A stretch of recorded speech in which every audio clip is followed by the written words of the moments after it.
하나님이 우리를 부르셨습니다. 정말 그렇게 믿으시나요?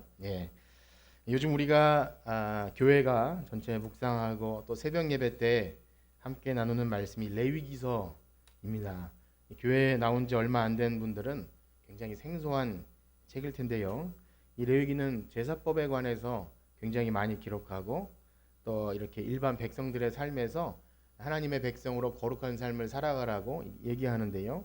레위기 1장부터 17장까지는 제사법이 주를 이루었다면 이제 우리가 읽고 있는 18장부터 그 이후로는 일반 백성들의 삶에서 어떻게 하나님의 백성이 거룩을 유지하면서 살 것인지를 그러한 규례가 나옵니다. 그런데 그러한 말씀 가운데 구체적인 규례를 제시하는데 차마 이 시간에도 이렇게 아이들과 함께 예배 드리지만 아이들과 함께 읽으면 좀 설명하기 민망한 그러한 좀 성적인 범죄, 또 근친상간, 짐승과 이렇게 하는 것, 또한 자식을 몰래에게 우상에 태워 드리는 것 등등 참 하나님의 거룩을 드러내지 못하는 일들에 대해서 좀 노골적으로 그렇게 성경은 기록하고 있습니다. 거기다가 좀 더 무서운 사실은 그러한 범죄에 대해서 돌로 쳐서 죽여라까지 말씀하세요.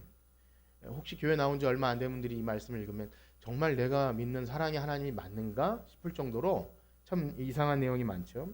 그러면 우리는 이 레위기서를 읽을 때 나름대로 이러한 결론에 이르게 됩니다. 첫째는 이것이 하나님 말씀이니까 그래도 이해 안 되는 것은 그냥 덮어두고 그래도 이해가 되는 것은 최선을 다해서 지키자. 그래도 어려운 사람을 도와주려고 하고 또 이렇게 가난한 자를 돌보고 또 부모에게 공경하라고 하니까 그것은 참 유효한 것이겠구나. 하나님의 율법의 근본 정신이 하나님 사랑과 이웃 사랑이므로 나름대로 그렇게 오늘날 적용하면 되겠구나 라는 것입니다. 또 하나의 반응은 이렇게 시대와 동떨어진 율법을 우리가 오늘날 뭐하러 이것을 읽고 지키는가 해서 이 율법을 아예 폐기시켜야 된다는 주장도 합니다. 실제로 구약을 읽지 않는 그런 교회들도 실제 있습니다. 왜냐하면 사실 예수님이 오심 이후로 구약의 모든 제사법이나 구원 얻는 방법은 이미 폐기된 것이 맞습니다. 더 이상 우리는 짐승을 잡아 예배드리거나 제사장이 있지 않죠. 거기다가 너무 민망한 내용들과 또 하나님이 범죄한 자들을 돌로 쳐서 죽이라라는 이 말씀을 어떻게 받아들여야 될지 부담스러운 것은 사실입니다. 그런데요, 하나님이 율법을 주신 근본 목적은 사실상 이스라엘 백성들로 하여금 그것을 다 지킬 줄 알고 주신 것이 아닙니다. 즉 하나님이 그들로 하여금 법을 완전히 지켜야 구원을 주신다는 것이 아니에요. 사실상 이미 그들은요 애굽에서 구출받은 사람들이에요. 평생을 애굽의 노예로 살다가 이제 갓 노예 생활에서 벗어나서 홍해를 건너서 광야 생활을 이제 막 시작한 이스라엘 백성들에게 그렇게 엄격한 내가 거룩하니 너희도 거룩하라라고 그렇게 명령하시는 것은요. 그리고 목숨 걸고 지키지 않으면 너희들 다 죽여버리겠다 이렇게 말씀하시는 것이 아닙니다. 그러면 이런 생각이 들죠. 그러면 지키지도 못할 율법을 왜 주신 것입니까? 그것은 무엇이냐면 하나님을 떠난 죄인들은 자기 죄값으로 말미암아 사실상 죽어 마땅한 죄인임을 알게 하는 것입니다. 여러분 그 사실을 믿으십니까? 그것이 율법의 첫 번째 기능이에요. 우리가 성경을 읽으면서 하나님의 법은 우리 어떤 행위로 하나님의 의를 이룰 수 없으므로 사실상 모든 사람이 죄를 범하였음에 하나님의 영광에 이르지 못하였다. 그것을 알게 합니다. 그래서 돌에 맞아 죽든 나무에 달려 죽든 어떻게 죽든 우리는 우리 죄로 인해서 형벌받을 인생이구나. 그러나 율법은 그러한 기능만 있는 것이 아닙니다. 이제 죄로 인해서 죽을 수밖에 없는 그러한 처참한 존재가 살 길을 오직 하나님이 마련해 주신 그 구원의 길을 찾도록 인도하신다는 거죠. 그래서 우리의 구원자 되신 예수님께로 인도하는 초등교사의 역할이 되어서 이제 예수님께 도망가게 합니다. 그래서 사실상 모세오경을 비롯한 구약의 모든 성경, 그래서 구석구석에는요 하나님께서 인간들에게 피할 길을 주시는 너무나 많은 예수님의 모형과 그림자를 숨겨 놓으십니다. 그래서 우리가 구약을 읽을 때마다 대제사장 하면 우리의 죄를 대속하는 그런 대제사장, 그리고 유월절 양 혹은 속죄 제물로 바쳐지는 피 흘린 양 하면 예수님께서 우리를 위해서 피 흘리심, 그리고 우리가 좀 잘 알지 못하지만 도피성이나 그런 어떤 제도들에 보면 법으로는 당연히 죽어야 되지만 피할 길을 마련해 주시는 제도가 구약에 구석구석 담겨 있습니다. 모형과 그림자로 예수님을 갈망하게 하는 거죠. 제가 오늘 말씀을 율법의 기능을 가지고 이렇게 말씀드리는 이유는요. 하나님께서 율법을 인간들에게 허락해 주신 이유를 알지 못할 때 지금 제가 말씀드린 대로 율법의 기능대로 죄를 알게 하고 그래서 예수님께로 가게 하는 그런 목적을 알지 못하면 어떻게 됩니까? 율법주의자가 돼요. 내가 이거 지킬 수 있겠구나. 적당히 노력하고 고행하고 애쓰면 지킬 수 있겠구나. 그리고 어떻게 되죠? 지키지 못하는 사람을 정죄하게 됩니다. 하나님이 주신 율법의 기능을 제대로 알지 못할 때 그렇게 됩니다. 또 아예 반대로 하나님의 율법을 싫어하는 것이 우리의 기본적인 마음이에요.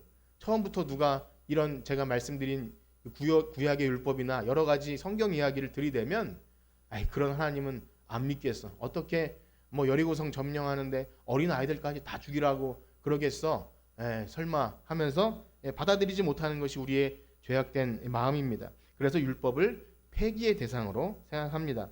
즉 하나님의 율법을 주신 목적이 우리가 예수 그리스도로 인도되는 그 중요한 기능과 목적이 있다는 것을 알지 못할 때 사람의 공로를 드러내게 된다든지 아니면 정죄와 비판의 도구로 사용됩니다. 반대로 하나님이 율법을 주신 의도와 아예 상관없이 자기 소견에 좋은 대로 구원을 이야기하기도 한다는 것입니다.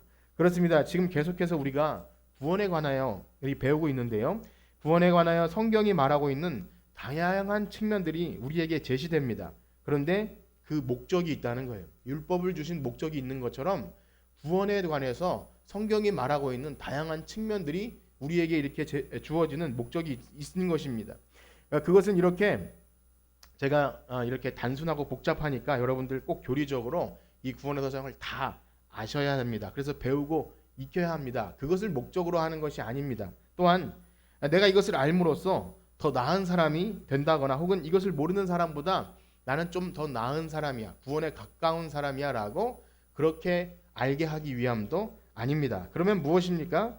우리가 이러한 하나님의 우리를 위해서 행하시는 그 놀라운 구원의 다양한 측면들을 알아가는 것은요, 죄로 인하여 완전히 죽었던 우리를 그 불러 살리시는 은혜, 도대체 우리는 그 일이 어떻게 일어나는지 잘 알지 못하지만 하나님께서 성경 말씀을 통해서 그래도 알 수 있게끔 계시를 주셨는데 우리가 그리스도와 연합해서 참 상상할 수도 없는 신비가 들어있는데 우리가 그리스도와 연합해서 생명의 역사를 믿고 경험하고 그렇게 이 땅에 구원받은 성도로 살아갈 수 있는 그것을 우리에게 주셨다는 것입니다. 그래서 그것을 알 때 이 땅에서 성도의 구원이 시작되었다고 하는데 그것이 무엇인지를 알고 풍성히 누리게 되는 것입니다. 여러분 그러한 소망함이 있으십니까? 우리가 받은 구원을 죽어서만 천국이 아니라 이 땅에서 이미 시작된 줄 알고 어떠한 질병이나 고난이나 환난이나 곤고가 와도 그것이 우리의 구원을 흔들리게 할 수 없으며 그리스도의 사랑에서 끊을 수 없다는 것이 더 확고해지게 하기 위해서 하나님이 이 구원에 관한 진리를 굉장히 많이 다양하게 주셨습니다. 자, 그럼에도 불구하고 조금 전에 율법의 기능을 제대로 알지 못할 때 드러나는 문제점처럼 잘못된 신앙에도 빠지게 하는데요. 역시 구원 교리를 어떤 사변적인 논쟁으로 끌어들여서 본질을 희석시키게 하는 그런 일들이 역사 속에서 매우 많이 있어 왔습니다. 어떤 사람들은 하나님의 전적인 은혜의 역사를 찬양하기 위해 고백되어지는 하나님의 택정하심, 예정, 미리 아심 이러한 것들을 굉장히 불편하게 생각해요. 하나님을 불공평하다고 이야기까지 합니다. 왜 어떤 사람은 택하시고 어떤 사람은 택하시지 않았는가 하면서 하나님을 불공평하게 여기도 하고요. 또 우리를 끝까지 붙들어 주시는 그 성도의 견인이나 이런 교리에 대해서 그러면 인간은 할 일이 없이 하나님이 끝까지 붙들어 주시니까 우리는 그냥 대충 살면 되겠네요 하는 그렇게 나태하고 방종한 일이기도 합니다. 그러다가 결국 어떻게 됩니까? 인간의 자유의지와 행위 공로 사상으로 구원이 나아가게 됩니다. 하나님께서 전적으로 주신 은혜가 아니라 우리가 이 구원의 과정을 볼 때 우리도 뭔가 힘쓰고 애써서 내가 좀 뭔가 그 구원의 보탬이 되지 않을까 하는 그러한 쪽으로 나가게 된다는 거죠. 사실상 여러분들에게 지금 제가 이런 말씀을 드리면서도 여러분 가운데 그래서 그것이 무엇이 중요한디라고 하실 수도 있습니다. 그러나 저러나 우리가 예수 믿고 구원받는데 그렇게 문제가 되는가 싶기도 합니다.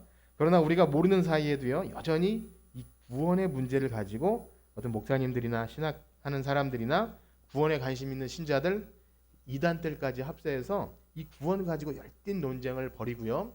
어떤 것이 맞다, 어떤 것이 틀리다, 뭐 여러 가지 이렇게 이야기를 합니다. 이러한 논쟁은요, 종교개혁 이후로도 계속된 논쟁이고 지금도 현재 진행형으로 계속되고 있습니다. 인터넷상에서도요, 상대를 비방하면서 피 튀기는 싸움을 하고, 제가 이렇게 가끔씩 보면 이렇게 뭐 믿는 사람들끼리 논쟁하는데 그 가운데 이단들이 항상 껴 있어요. 그래서 그게 아니라 보혜사를 믿어야 된다고 이렇게 한마디씩 하면서 구원론에 대해서 이상한 방향으로 이끕니다. 그러는 사이에 무슨 일이 벌어집니까? 그러지 않아도 원래 그런 것에 관심이 없는 일반 성도들은 그러한 논쟁에 피로감을 느끼고 더욱 교리에 관심이 없어지게 됩니다. 그러면 또 어떤 일이 벌어집니까? 진짜 알아야 될 구원에 관해서는 우리가 알기 원하지도 않고 피곤한 일이고, 실제로 피부에 와닿는 어떤 것이 있기를 바라요. 그래서 치유의 복음이나 번영의 복음, 복받고 잘 사는 것, 또 도덕주의 복음. 그래서 기독교인이라면 이러이러한 좀 윤리적으로 깨끗한 삶, 또 심리학적이고 마음이 편해지는 그런 신비적인 종교 체험에 기위해서 그것이면 충분하다. 기도 응답만 잘 되면 어떤 곳이 있다면 그것이 더 효과적인 부르심이 아니겠는가라고까지 말하기도 합니다. 거기다가 최근에 들어서 이러한 움직임이 두드러지게 나타나는 것은요, 그렇게 교리를 강조하고 그렇게 구원이 확실하다고 말하는 그런 사람들의 삶이 도대체 본받을 것이 하나도 없는 거죠. 그래서 교회가 지탄을 받고 목사님들이나 교회 다니는 사람들이 막 욕을 먹게 될 때 더더욱 교회를 떠나는 사람도 있고, 무교회주의나 그냥 각자 알아서 예수 믿고 구원받으면 되지 무엇이 교회가 필요하고 교리가 무엇이 필요한가 라고 말하기까지 합니다. 자기 소견에 오른 대로 그렇게 변해야 되는 거죠. 그러나 사랑하는 성도 여러분, 세상에 아무리 변하고 믿는 자를 찾아보기 힘들고 또한 교회 회의를 느끼는 사람들이 있고 떠나는 사람들이 있다 할지라도 우리는 이 예수 그리스도의 복된 복음을 결코 포기할 수 없습니다. 여러분 그것을 믿으시나요? 아무리 여러 가지 문제가 있고 설명드리는 것이 혹 어려울 수 있고 그래도 우리가 이 시간에 마음과 정성을 들여서 이 구원의 깊은 진리에 관해서 시간을 들이고 알고 애쓰는 것은요, 우리의 영혼에 너무나 중요한 일입니다.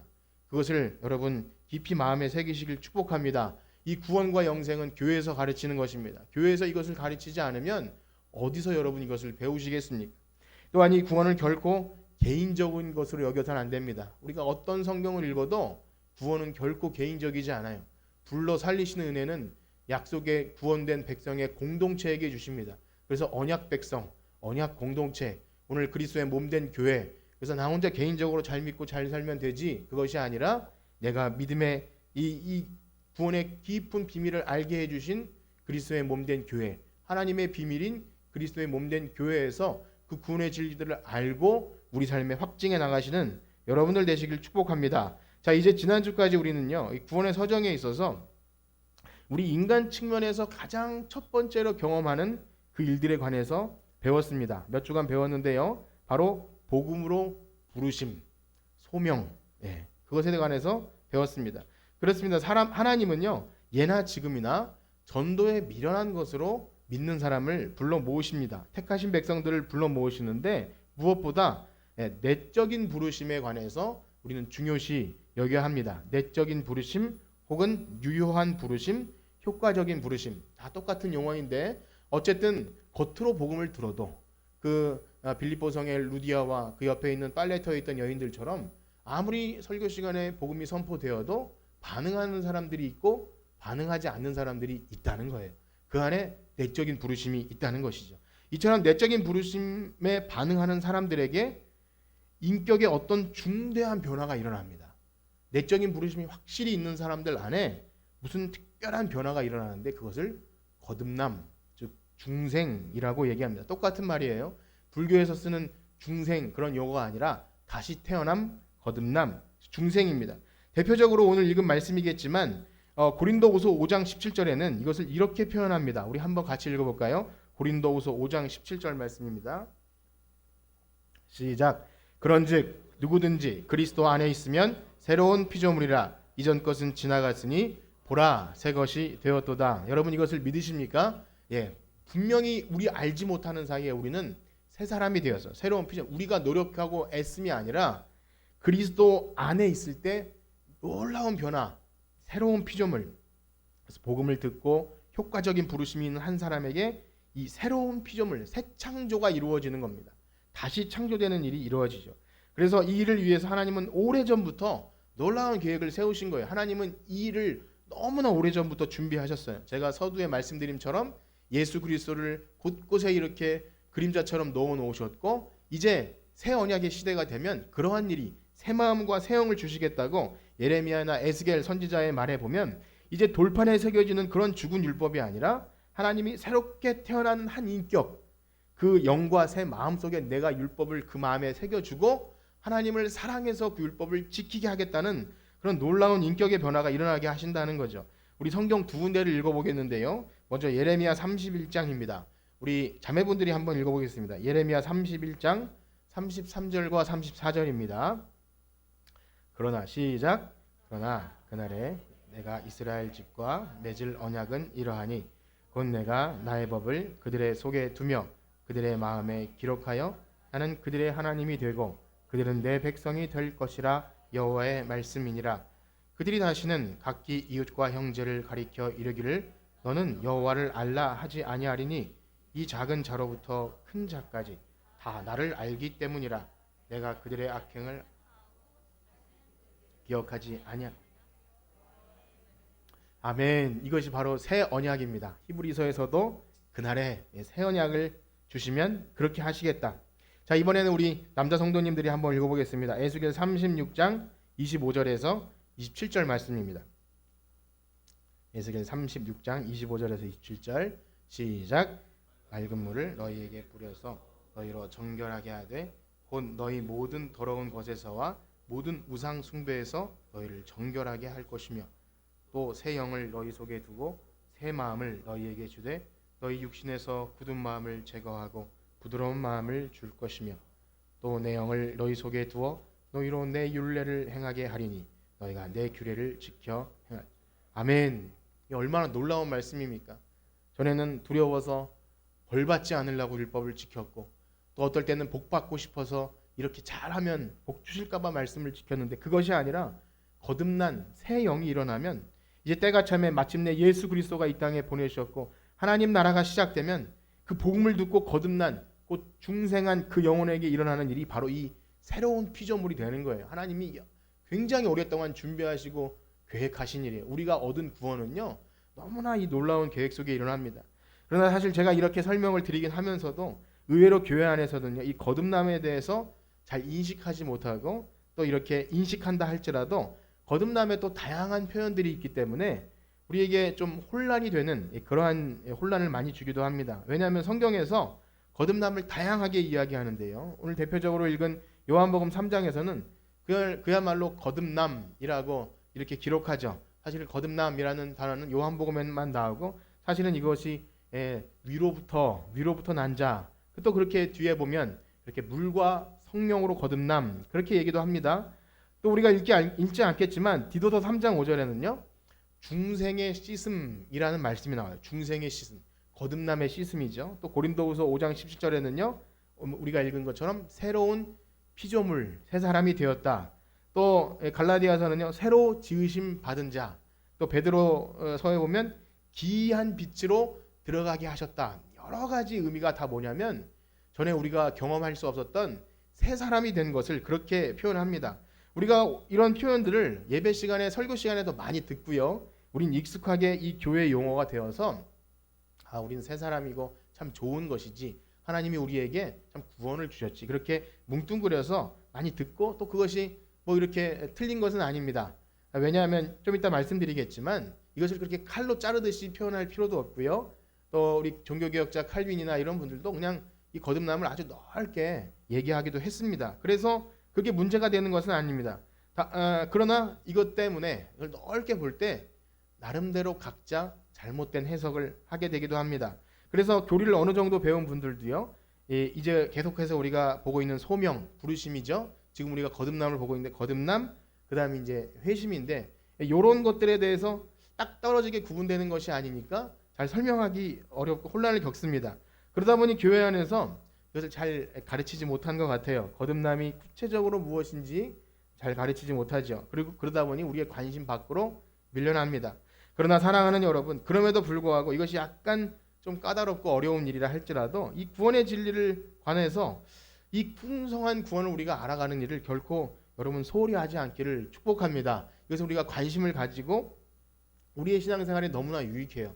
이것을 알지 못할 때 누군가 우리 구원에 대해 물어볼 때 또 당신이 교회 오래 다녔는데 도대체 거듭난 것이 무엇인가, 혹은 이단들이나 여러 가지 사람들 앞에 잘 모르겠으니 전 그냥 믿는 거예요 라고 말하면 절대 안 되죠. 그렇습니다. 초기 개혁자의 선구자였던 칼빈과 종교 개혁자들은요, 이 중생의 법의를 굉장히 넓게 이야기했어요. 그래서 예를 들면 우리는 지금 이 종교개혁 이후의 시대를 살기 때문에 여러 가지 구원의 서정을 이야기하지만 처음에는 그냥 중생하면 부르심, 회심, 성화, 영화까지도 그냥 폭넓게 그렇게 얘기했어요. 그것이 또 틀린 것도 아닙니다.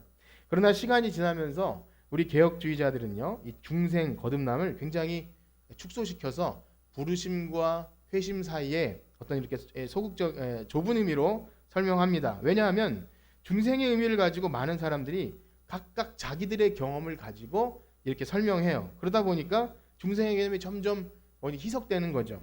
대표적으로 인간 행위 구원을 주장하는 사람들, 좀 어려운 용어이지만 펠라기우스나 혹은 알미니안이라고 하는, 우리 수요일에 나오시면 그런 용어를 가끔씩 듣게 되는데, 그런 사람들은 중생의 개념에 인간 편에서 나오는 그 어떤 행위가 들어간다고 봅니다. 그래서 공로나 우리 인간 편에서 뭔가 이렇게 구원의 보탬이 되는 것처럼 얘기하기도 해요. 그리고 오늘날 우리 교회 안에 참 이 중생의 개념에 대해 좀 이 용어 자체가 굉장히 좀 그가 얘기하는 중생이 무엇인지 용어 개념 정리할 필요가 많이 있어요. 대표적으로 참 전도를 열심히 하는 대학생 선교단체인 CCC에서 우리도 그것을 사용하는데 그 사형리 전도 방법을 가지고 전도를 하게 되지 않습니까? 그러면 하나님의 그 영적인 원리, 하나님이 당신을 사랑하시고 계획하셨고 우린 죄에 빠졌고 이렇게 네 단계를 딱 지나고 나서 그 사람이 제가 이것을 좀 마음에 들어서 영접 기도하면 이제 당신은 거듭난 사람입니다, 이렇게 선포하듯이 합니다. 물론 그 사람이 정말 거듭난 사람일 수 있겠지만 중요한 것은요, 거듭남은 우리가 할 수 있는 영역이 아닌 거예요. 우리가 어떻게 할 수 있는 부분이 아니라 바람이 임의로 불며 어디서 왔다가 어디로 가는지 모르는 것처럼 우리가 의식하지 못하는 사이에 일어나는 일입니다. 그럼에도 불구하고 제가 이런 얘기를 들을 때 전도도 잘하지 못하는 우리가 비판하고자 함이 아니라 우리가 이것을 개념을 명확하게 하지 않으면 우리도 쉽게 이렇게 그것으로 인한 폐해에 우리도 넘어갈 수 있다는 겁니다. 자, 그렇습니다. 거듭남 중생은 전적으로 하나님의 역사인 줄 믿습니다. 사람이 단순히 전도에 반응하였다든지 한번 교회에 따라 나왔다든지 아니면 저 사람은 정말 거듭난 사람 같아, 우리가 느끼는 어떤 생각 가지고 얘기하는 것에 대해서는 굉장히 위험함이 있습니다. 그럼에도 불구하고 좀 전에 말씀드린 것처럼 그렇다고 이 거듭남 개념을 너무 축소시켜서 얘기하면 그것도 문제가 해결되는 것은 아니에요. 전적인 하나님께만 달려있다고 자꾸 강조하면 그러면 우리는 그냥 알아서 하시겠지 하고 굉장히 우리는 또 수동적으로 변해버리는 일도, 무관심하게 되는 일도 발생합니다. 그래서 사실상 개혁주의자들 안에서도요, 제가 처음에 이 표를 보여드렸지만 그래서 우리가 외우거나 구분한 것이 좋은 것은 아니기 때문에 자꾸 이것을 보여드리지 않습니다. 성경 말씀을 통해서 점점 확인해 나가는 것이 굉장히 중요하고요. 그리고 굉장히 명확하게 할 것은 뭐냐면 저나 여러분들이 이 시간에 이것을 듣는다고 해서 우리가 완벽하게 이것을 이해한 것은 아님을 겸손하게 인정해야 됩니다. 그래서 제가 여러분들에게 이렇게 말씀드리는 내용을 들었기 때문에 우리는 이제 이것이 정리되었다라고 말할 수는 없습니다. 중요한 것은 뭐냐면 이 시간에 꼭 우리가 해야 될 일은 뭐냐면 이 중생에 관해서 너무나 폭넓게 얘기하다 보니까 발생되는 문제점들에 대해서만 좀 우리가 해결해 보고자 합니다. 그래서 그 중생, 부르심과 회심 사이에 도대체 어떤 일이 일어나는지를 우리는 살펴보고자 원하는데요. 먼저 잘 기억하십시오. 중생은요, 효과적인 부르심과 연결돼서 일어납니다. 우리가 지난주까지 효과적인 부르심에 대해 배웠는데 그것과 어떤 시간적인 순서가 아니라 굉장히 밀접하게 붙어서 부르심과 중생과 회심이 어떤 순차적으로 일어나는 그런 과정이 아니라 굉장히 신비적으로 함께 일어납니다. 즉 우리가 효과적인 부르심을 받았을 때 우리 안에 두 가지 일이 발생하는데요. 첫 번째는 우리가 의식하지 못하는 사이에 하나님께서 생명을 불어넣으시는 일이 바로 중생이라고 합니다. 거듭남. 우리가 의식하지 못하는 사이에 효과적인 부르심이 있는 그들에게 하나님이 불어넣으시는 새 생명, 그것이 거듭남. 또 한 가지 일은 뭐냐면 우리 안에 이제 그 거듭난 새 생명이 있을 때 무엇을 의식하게 되냐면 하나님이 나를 불러주셨구나, 죄악된 나를 불러주셨구나 해서 회심의 일이 일어나요. 회심은 믿음과 회개입니다. 회심이라는 용어 안에 돌이켜서 믿고 회개하기에 이르는 거예요. 그러니까 효과적인 부르심이 있는 사람들에게 두 가지 일이 발생하는 것, 즉 거듭남과 회심인데 거듭남은 의식하지 못하는 사이에 일어나고 그 다음에 말씀드린 대로 이제 회심은 의식을 해서 하나님 나를 부르셨구나. 여러분 이것을 앞으로도 쭉 말씀드릴 테니까 용어 개념을 정리하고 가셨으면 좋겠어요. 정리가 되십니까? 예. 혹시 이렇게 벌써 이렇게 머리가 하얘지신 분이 있지 않은지 모르겠습니다. 자, 어쨌든 이 모든 일은요, 제가 이렇게 말씀드리면서도 성령 안에서 분리되지 않고 일어나요. 우리가 의식하지 못하는 사이. 그래서 어떤 면에서는 이렇게 얘기도 합니다. 하나님이 부르시는 사람이 죽었다면 그 사람이 반응할 수 없으니까 거듭남을 부르심 이전에 놓기도 합니다.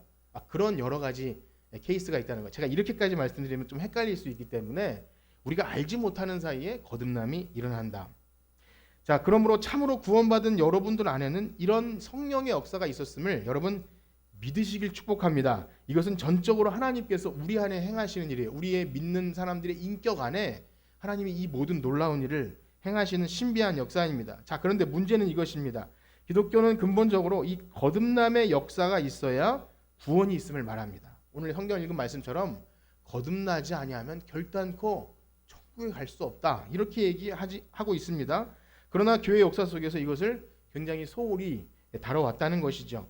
우리는 이 짧은 역사 속에서 기독교를 경험하고 있지만 중세 천년 이 로마 교회 역사 속에서는 이것이 거의 무시되어 왔는데 교황의 권위나 또한 사제, 신부들이죠. 그 종교 예식에 집중하게 되면서 그 예식을 통해서 무언가 주입되는 것처럼 그렇게 얘기합니다. 그래서 그를 거듭나게 할 수 있는 것처럼 얘기하게 하는 거죠. 그러나 결코 거듭남은 사람이 할 수 있는 일이 아닙니다.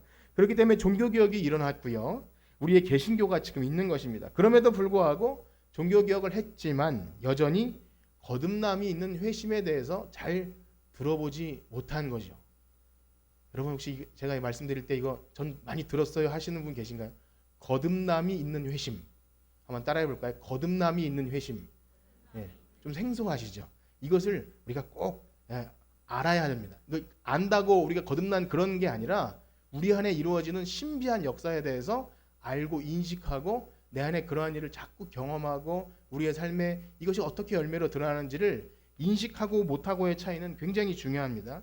특별히 기독교 인구가 폭발적으로 증가하던 각 나라 시대가 있었어요. 서양은 우리보다 좀 빨랐죠. 그리고 우리나라도 대부흥의 시대가 있었습니다. 그때마다 대중집회 인도자들이 막 부흥 집회를 하고 나서 이제 예수 믿겠다고 결심하는 사람들은 앞으로 나오십시오. 집회가 끝나면 여러분들에게 뭐 예배 시간에 그런 것을 시키지 않죠. 부흥 집회 가면 특별히 그런 일이 나오면은 난 잘 모르겠는데 옆에 있는 친구가 손잡고 나가야 된다고 나가서 당신은 거듭난 사람입니다라고 그 자리에서 이렇게 인정받게 돼요. 내가 거듭났나? 그러고 나서 오랫동안 신앙생활을 할 수도 있습니다. 물론 그 사람이 정말 거듭난 사람일 수 있어요. 그런데 문제는 뭐냐면 그것에 대한 거듭남, 회심 이런 것들에 대한 용어 자체가 상실된 상태로도 그냥 뜨거운 어떤 부흥 집회에서 뭐 떨림을 경험한다든지 무슨 뭔가 있으면 어떤 뭐 이빨색이 금리빨로 변한다든지 뭔가 있으면 이게 뭔가 있다, 이 기독교에 뭔가 있다 해서 구원에 이른 것이라고 착각하게 되기도 한다는 것입니다. 물론 잘 배우고 이 말씀을 통해서 구원을 확실히 알아가면 그런 변화들이 있겠지만 지금 말씀드리고자 하는 것은 성경이 분명히 말하고 있는 거듭남이 있는 회심을 모르고도 충분히 나는 구원받았다고 그냥 그렇게 생각하기도 한다는 것입니다. 물론 그 가운데 정말 유효한 부르심이 있는 자들이 있을 거예요. 분명히 그 은혜의 자리였고 복음을 믿고 예수 그리스도를 영접하는 그런 자리였을 것입니다. 그러나 그러한 과정 속에 정말 성경이 말하는 거듭남 그런 자리가 점점 희미해졌다는 것입니다. 그러다 보니 분위기에 이끌려서 일어나기도 하고 어떤 개인적인 종교성을 가지고 반응하기도 하고 그런 모든 상황들에 대해서 거듭났다, 중생했다, 당신은 중생한 사람입니다 라고 쉽게 이야기하기도 합니다. 그런데 무엇보다 그들 마음속에 하나님을 향한 갈망, 정말 예수 그리스도께서 오셔야 내가 구원받을 존재임에 대한 그런 자기 존재에 대한 확실한 어떤 뜨거운 회개나 죄사함이라 이런 것 없이도 기독교에 가입하는 정도로, 가입하는 형식으로 구원받은 신자가 됐다고 그냥 그렇게 인정받는 값싼 구원이 있지 않은가, 그런 것도 있는 거죠. 그렇습니다. 성경이 말하는 회심, 즉 회개와 믿음은요, 나 자신이 스스로 믿기로 결심하고 이제 나는 돌이키겠어. 그러니까 그것이 하나님께서 하셨겠지만 어떤 사람이 이제 내가 기독교인이 되겠어. 다른 어떤 종교, 많은 종교 가운데 기독교가 제일 나은 것 같아. 혹은 여기 뭔가 종교인 것 같아. 내가 스스로 결심해서 믿는 것은 없다는 거예요. 그런 것은 일어나지 않아요. 전적으로 하나님의 새롭게 하시는 거듭남을 통해서만 나타나는 것이 회심입니다. 그래서 거듭남이 있는 회심을 우리는 아셔야 됩니다. 그렇다면 우리 안에 거듭남이 일어났는지 그렇지 않은지 우리는 어떻게 알 수 있습니까? 먼저 이 거듭남이라는 말이 그 전제를 분명히 하셔야 됩니다. 여러분, 우리에게 거듭남이 필요합니까? 그럼 어떻게 생각하세요? 우리에게 거듭남이 필요한가요? 네. 아니면 거듭남이 여러분들에게 어떤 의미로 다가오십니까? 예. 거듭남이 필요하신가요, 여러분들에게? 예. 잘 모르시겠죠? 예. 우리 요한복음 3장 말씀에 보면 예수님은 니고데모에게 이렇게 말씀하세요. 너는 유대인의 지도자요 이스라엘 선생이면서 그런 것도 알지 못하느냐? 사람이 거듭나지 않으면 하나님 나라를 볼 수 없고 갈 수도 없다. 우리 요한복음 3장 3절에서 5절까지를 다시 한번 읽어보겠습니다. 요한복음 3장 3절에서 5절입니다. 시작. 예수께서 대답하여 이르시되 진실로 진실로 내게 이르노니 사람이 거듭나지 아니하면 하나님의 나라를 볼 수 없느니라. 니고데모가 이르되 사람이 늙으면 어떻게 날 수 있사옵나이까? 두 번째 모태에 들어갔다가 날 수 있사옵나이까? 예수께서 대답하시되 진실로 진실로 내게 이르노니 사람이 물과 성령으로 나지 아니하면 하나님 나라에 들어갈 수. 여러분, 이것이 무엇을 의미합니까? 자기가 이스라엘 선생이요 아브라함의 혈통이요 굉장히 잘 믿는 사람이라고 자부한 그런 종교적인 지식과 율법을 행함, 개인적인 성품, 도덕적 선행, 그 무엇으로도 스스로 하나님을 믿고 회심할 수 없다는 거예요. 오늘날로 말하면 무엇이죠? 그의 직분이 무엇이든지 간에 목사님이든 장로님이든 권사님이든 교회 오래 다녔던 어떻든지 간에 거듭남을 알지 못한다면 그에게 거듭남으로 인한 회심이 있었다고 말하기 어렵다는 거죠.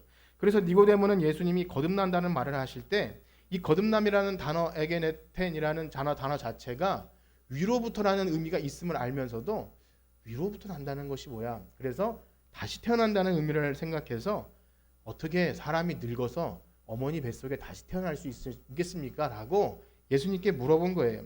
그러나 예수님의 말씀의 의도는 정확하죠. 너 그 상태로는 안 된다. 다시 태어나야 된다. 그것이 거듭남의 필요와 요청이고 우리에게 그것이 있어야 된다는 거예요. 너 그 상태로는 안 된다. 즉 거듭남이 말하고 있는 전제는 우리가 가지고 있는 어떠한 조건으로도 그 무엇이라도 하나님 나라에 들어갈 수 없고 전적으로 타락했고 죄악 중에 출생한 자라는 것을 알게 된다는 거죠. 그래서 거듭남이 없이는 하나님의 법을 지킬 수가 없겠구나. 그렇습니다. 아담 이래로 죄에 오염된 인생들은 사실상 죽은 상태입니다. 살아있다고 하지만 죄의 영향력이 온 인격의 몸에 다 퍼짐으로써 언제나 인간이 품는 생각과 계획은 어릴 때부터 그것이 악하다. 그래서 우리가 처음에 서두에 말씀드린 처럼 돌에 맞아 죽는 것 굉장히 불쾌하고 어찌 하나님이 사람을 그렇게 형벌하시고 할 수 있겠는가 라고 불쾌한 생각이 들 수도 있겠지만 여러분, 진짜 거듭난 신자는 내가 돌에 맞아 죽었어야 돼. 이것이 되는 거예요. 내가 사실은 그 나무에 달려서 죽었어야 되는 죄인이야. 거듭남의 단계에서는 이것이 우리에게 확고해지는 거예요. 그래서 누가 교회에서 혹은 이 시간에라든지 뭔가 죄에 대해서 여러분 거듭남을 아십니까 했을 때 기분이 상하지 않아요. 내가 그런 것도 모를 줄 알아. 내가 교회 다닌 지 얼마, 이런 마음이 드는 게 아니라 맞아. 내가 거듭남이 있어야 돼. 이런 것이 매일매일 다시 반복됩니다. 이런 것들은 우리는 우리 마음속에 일어나는 변화를 굉장히 민감하게 생각하셔야 됩니다. 그렇습니다. 거듭남이 없는 상태의 인간은요, 결코 하나님을 생각하거나 영혼을 사모하는 마음이나 영적인 일에 완전히 죽은 상태예요. 거듭남의 은혜가 없다면 그 누구도 스스로 죄의 지배를 결코 벗어날 수도 없고 죽음의 상태를 벗어날 수 없습니다. 여러분, 이것을 아십니까? 우리가 거듭남에 대해 이야기할 때 죽었던 우리가 새롭게 태어난다는 그 완전히 천지가 개벽하는 그런 역사가 우리 안에 일어난다는 것을 우리는 아셔야 합니다. 그 일이 결코 없이는 하나님 나라에 들어갈 수 없는 것입니다. 그러므로 성령께서 이 내적인 부르심을 통해서 우리 안에 그 불러 살리시는 역사, 죽었던 우리를 불러 살리시는 그 역사, 죽었던 영혼을 깨우셔서 거듭나게 하심, 새 생명을 불어넣으시는 그 역사, 여러분들 안에 있기를 축복합니다. 이와 같은 성령의 거듭남은요, 우리가 인식하지 못하는 가운데 일어나지만 이 거듭남의 역사가 일어났을 때 우리가 그리스도와 연합하게 되고 예수님을 믿고 회개하는 그 회심의 단계에 이르게 됩니다. 진정한 회심, 돌이킴, 내가 예수님을 믿고 회개하고 돌아오는 그 일은 거듭남을 통해서만 일어납니다. 그래서 진짜 거듭남이 있는 신자에게만 참된 회개와 믿음이 있는 회심이 일어납니다. 이러한 거듭남이 있는 회심을 경험한 사람들은요, 한 사람의 신자가 전 인격적인 그런 변화를 경험하게 돼서 예수님을 주로 고백하고 믿고 따르게 됩니다. 그분을 믿고 따르면서 감사가 삶에 나타나고 하나님의 말씀에 기꺼운 사랑으로 반응하게 됩니다. 그의 얼굴과 표정과 삶의 태도에서, 특별히 예배 시간에 말씀 듣는 시간을 통해서 그가 정말 거듭난 신자인지가 드러나고 나타납니다.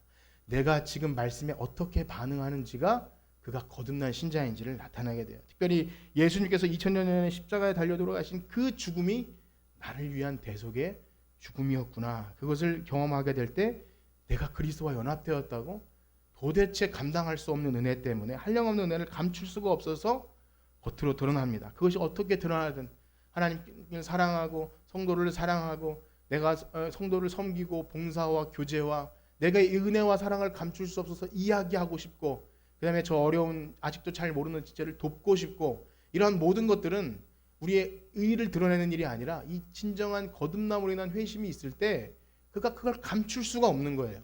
그래서 그 일을 하는 것입니다. 누군가에게 보이기 위해서 교회에서 봉사하고 뭔가 하는 것이 아니라 그거를 감출 수 없어서 그 일을 합니다. 여러분, 이것을 알고 계십니까? 내 안에 그러한 일이 일어났음을 느끼고 있습니까? 이것을 알고 소유하고 확인한 사람들은 전에 하나님을 사랑하는 것이 도대체 무엇인지 몰랐고, 예배드리는 은혜가 무엇인지 몰랐고, 그냥 말씀이 지루해서 그냥 졸고 있던 그들에게도 영적인 불러 살리시는 은혜가 일어날 때 눈을 뜰 수밖에 없고, 도대체 말씀에 이런 것이 있구나, 내 안에 이런 변화가 일어났었구나 하는 것에 깜짝 놀라고 그것에 반응할 수밖에 없어요. 우리가 부르는 노래 가운데 아버지 사랑합니다, 이런 사랑을 노래할 때 도대체 보이지 않은 하나님을 우리가 어떻게 사랑한다고 고백하겠느냐고요. 근데 그것이 된다는 거예요. 하나님을 사랑한다고 고백할 때 그냥 눈물이 나고 도대체 주체할 수 없는 그 은혜 때문에 그렇게 돼요. 내 감정을 조절하고 이런 것이 아닙니다. 그래서 그것을 여러분들이 아셔야 돼요. 내 안에 이러한 변화, 말씀을 들을 때 나는 어떻게 반응하는지를 매일 아셔야 됩니다.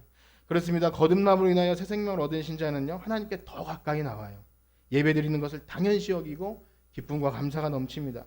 하나님의 말씀이 우리를 살게 하는 것을 알고 주의 말씀이 내 발의 등이요 내 길에 비치기 때문에 하나님의 말씀에 순종하고 기꺼이 순종하게 합니다. 죽어있는 사람은 결코 반응할 수 없는 생명의 역사가 일어나요. 하나님의 말씀을 들을 때 반응이 완전히 달라지게 됩니다. 사랑하는 여러분, 이 거듭남의 역사가 없다면 누구도 하나님을 사랑할 수 없습니다. 그가 거짓으로 고백할 수 있을지 몰라도 결코 하나님의 말씀을 사랑하고 그 말씀이 뿔보다 성일보다 더 답니다라고 말할 수 없습니다. 그러나 문제는 무엇입니까? 진정한 거듭남이 있는 회심이 없어도 얼마든지 종교인이 될 수 있다는 겁니다. 역사 속에서 있어왔고 성경은 그것을 말합니다. 그래서 바리새인처럼 위선적인 사람이 될 수 있어요. 하나님을 사랑한다는 말은 거짓이었죠. 사실은 자기 의를 드러내기 위해서 여기 가늠한 여인을 붙잡아 놓고 예수님께 이 여자에게 어떻게 해야 되는지를 묻고 따지죠. 율법을 가지고 돌에 쳐 죽여야 됩니까 말아야 됩니까를 따지는 그 마음 속에 결코 하나님을 사랑하는 마음은 없으면서도 율법을 입에서 쓰고 나는 믿음 좋은 양 말하기도 한다는 것입니다. 거듭남이 있는 것조차 알지 못하여, 그래서 초대교회에 보면 성령이 있음도 알지 못하고 충분히 신앙생활을 합니다. 그러나 성령이 있음을 알게 될 때 진정한 변화가 일어난 것처럼 우리가 이 거듭남이 교리적으로 가르쳐지는 일이 아니라 내 안에 정말 이 구원의 확신이 있다는 것이 그냥 내가 어떤 체험이나 어떤 내가 기도 응답이 돼서 되는 것이 아니라 진짜 뭔가 있구나, 하나님이 내 안에 어떤 굉장한 일을 하셨구나, 여러분 이것을 알아가기를 축복합니다. 그래서 거듭남이 없는 거짓 회심은 나 자신을 속이는 일이고 그것에 계속 머물러서는 안 됩니다. 율법주의자가 될 수밖에 없어요. 그렇습니다. 기독교에서 말하는 구원은 거듭남이 있는 회심입니다. 한번 따라해 볼까요? 거듭남이 있는 회심. 오늘 이렇게 말씀을 마치기 원하는데요. 사랑하는 성도 여러분, 이 말씀을 전하는 저 자신이 좀 아쉬운 것 같고 무능력한 것 같지만 제가 거듭남에 관해 설교했다고 여러분의 거듭남을 이 목사가 어떻게 할 수 없습니다. 전혀 어떻게 할 수 없어요. 그 사실을 꼭 기억하셔야 됩니다. 제가 할 수 있는 일이란 단지 믿음을 가지고 복음을 전하는 거예요. 하나님께서 이 외적인 부르심을 통해서 정말 그 마음에 선택된 자에게 때가 되어서 마음에 그 불러 살리시는 역사가 있음을 믿고 누군가라도 그 마음에 작은 불꽃이라도 일어나서 작은 불씨가 일어나서 그 마음에 불러 살리시는 역사가 있기를 바라고 소망하며 이 말씀을 전하는 것입니다.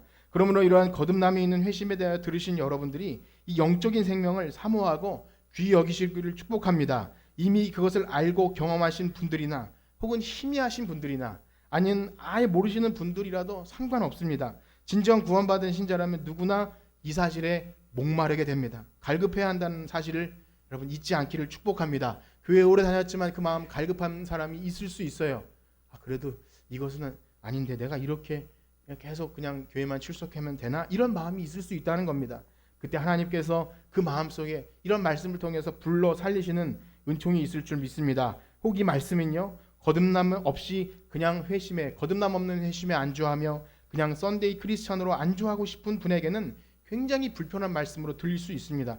그러나 사랑하는 성도 여러분, 결코 그 자리에 안주해 있지 않기를 축복합니다. 마음속에 조금이라도 어떤 변화가 일어날 때 하나님, 제가 다시금 구원의 기쁨을 회복하길 원합니다. 엎드려서 간구하면서 그 은혜가 있기를 축복합니다. 진정한 거듭남이 있는 회심이 없는 종교 생활을 계속한다는 것은 세상에서 제일 불행한 일입니다. 끔찍하게 불행한 일입니다. 하나님의 은사를 맛보고 하나님의 그 은혜에 참여하고도 다시 돌이킬 수 없는, 그 회개할 수 없는 죄에 들어갈 수밖에 없는 것입니다.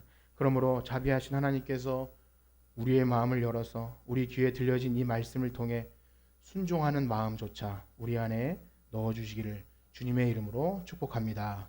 기도하겠습니다. 하나님 감사합니다. 죄로 인해서 죽었던 우리에게 불러 살리시는 은총을 허락해 주시고 내가 알지도 못하는 사이에 새 생명을 불어넣어 주신 거듭남의 은총을 허락해 주신 하나님 감사합니다. 우리가 이 거듭남의 신비로운 역사를 사모하고 그 거듭난 생명으로 주님께 돌아오는 회심의 역사가 일어나게 하여 주시옵소서. 오늘도 내 안에 놀라운 일을 행하신 하나님을 찬양합니다. 날마다 이 땅에서 구원 얻은 신비한 복으로 말미암아 우리에게 허락하신 구원을 풍성하게 누리며 살아가는 우리 모두가 되게 하여 주시옵소서. 예수님의 이름으로 기도합니다. 아멘.